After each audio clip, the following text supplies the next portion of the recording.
So I watched a video, I think it was yesterday, and it was dealing on table saws yet again, talking about your guards, your riving knife and kickback and all that sort of stuff.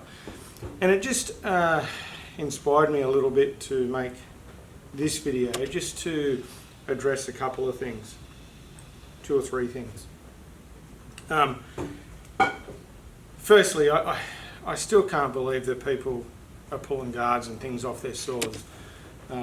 Stupidest thing you can do. Every now and then there's a reason that you need to do it, but for the general operation, you should always have your guard on. If your guard's an awful guard, make one. Make a better one, or buy a different one and convert it. This guard on this machine, it's not the guard off this machine, but it didn't have a guard when we got it, so one got put on it.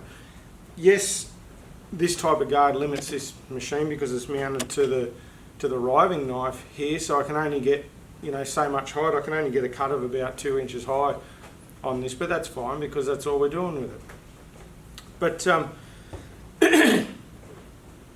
one of the things that people don't sort of stop to think about with a guard in particular is there's a lot of things going on with the saw. Like when you're ripping timber, there's a lot of things going on and there's a lot of potential hazards that could happen.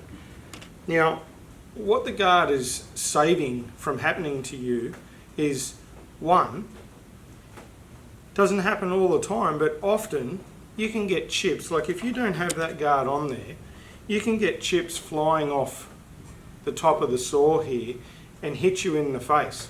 Now, I always have my guards on my saws, and I've been hit in the face once or twice when I've had a guard up a little bit too high.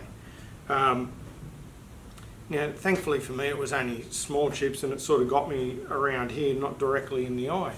But you could have a pretty serious accident if you got pinged in the eye with it. So, you should always have your guard on whenever possible.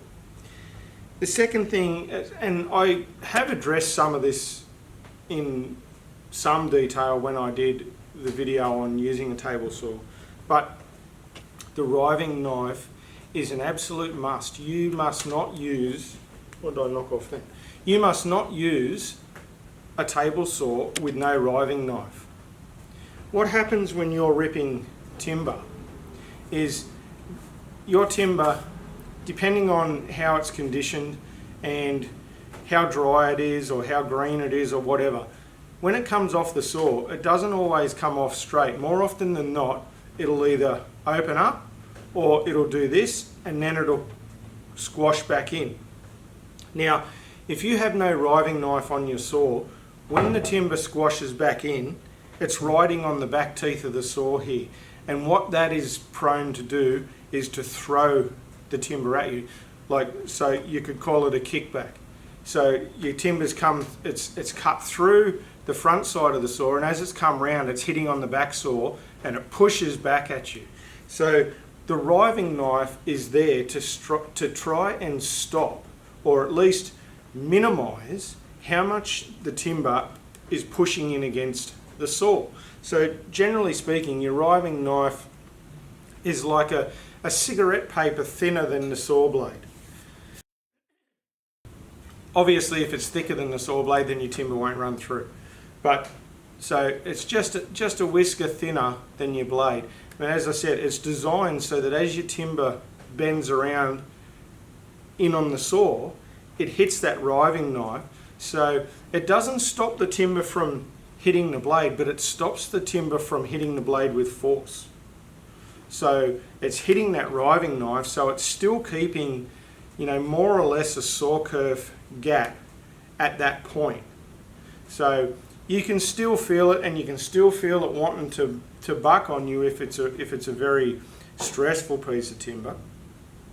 But if you didn't have a riving knife on your saw and you were cutting a stressful piece of timber that looks fine in its piece, but once you start to cut it, you'll find that it's got all sorts of tension in it, and as it clamps back onto that saw blade, it's not only going to want to throw forwards, but what often happens is they throw up like that. And again, this is why you need a guard, preferably not one like this, not a plastic one, but a metal one, because throwing up, that guard will also stop that. because the last thing you want is a piece of timber to be thrown up at such a force that it hits you in the face.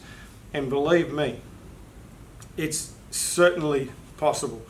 I've had, as I've mentioned when I did that other video, Kauri pine from Fijian Kauri. It was a mongrel for that sort of thing, and it used to throw up all the time. So it does happen. Now, the next thing that I wanted to address is one thing I notice a lot on all these modern saws that are coming out. They're all kind of designed around, even small little table saws, they're all designed around a panel saw of like this sort of thing.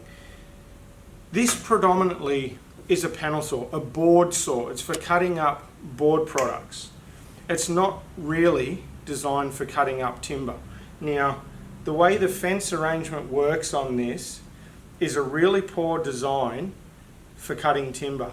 And that's what I see going on with the overwhelming majority of all these new table saws coming out. They all have this type of fence arrangement on them where the fence runs all the way through. Now, it's okay for board. It's perfectly fine for board because board's true and it doesn't move around when you cut it. Timber moves. So if you've got a fence that runs past the center of your saw blade, and as your timber's coming through and it starts to jam it in against the saw because it's moving around, it creates all sorts of problems. I'll show you in a minute one of the flaws with this one, and it's probably got to do with age and the fact that it's probably been knocked about a little bit long before I ever got it. But I'll show you one of the flaws with it. But what you need to do, if you've got this type of fence set up, what you want to do is you want to get yourself a piece of timber or canite or something, and you want to put a sacrificial fence on there for ripping timber that doesn't come any further than halfway past your blade, so that you can rip timber and you've got clearance on the back side here. That's if you're wanting to rip timber. If you work on board, it's perfectly fine to have these sort of fences, but they're no good for timber. You want to put some kind of sacrificial fence on there, stopping, so that when your timber comes out and it starts to spread, it's got room there to spread. It's not jamming in against the fence and creating a very difficult scenario for you trying to handle that piece of timber when it's got all sorts of tension and stress and kicks and carrying on. So bear that in mind. I'll just move this in now and I'll show you what I'm talking about. So hopefully this will translate to camera, but you can see along here that it's running parallel with the table. But watch what happens when I go to adjust this, right?